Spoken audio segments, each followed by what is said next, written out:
in 2021. Tonight we will cut with this saber. It's got a weird hilt. I forget what year this is.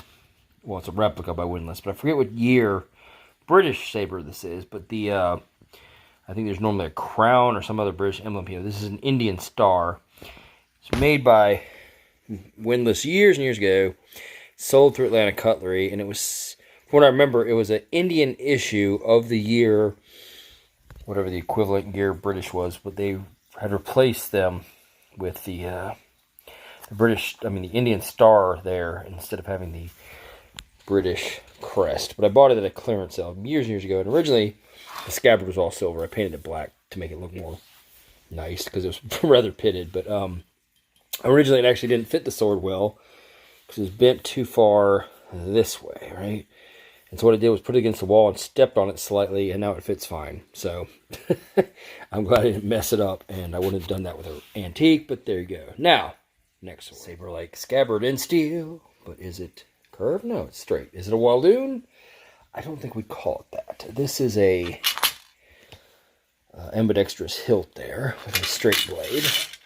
Bought this also at a museum replica clearance sale. I never saw it in their catalog, so I don't think it is one they had in the catalog. I'm not sure, but we got straight blade. It's very thick at the spine and then tapers fairly much. It is essentially like the patent sword or the British, what is it, 1908, I think it is, cavalry pattern.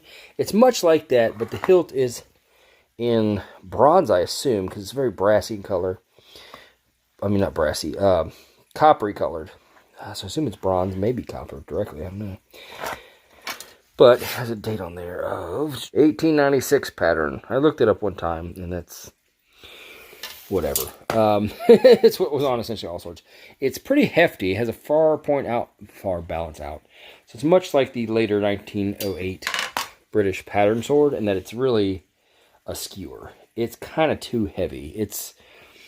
Honestly, it's heftier than some arming swords of the early Middle Ages, like Norman type swords, but I like the looks of it. I wanted a straight saberish type blade, and it is triangular in cross section and took a fairly decent edge, so we'll see how it does. The Blue English Beast. Yes, we will be cutting with it again tonight, because the bamboo cutting we did, well, there wasn't really much good bamboo, so we'll just go take it to some bottles and see if my slight reprofiling of the factory edge will be enough for bottle cutting, because the factory edge was horrible. You're looking at my ceiling. Why?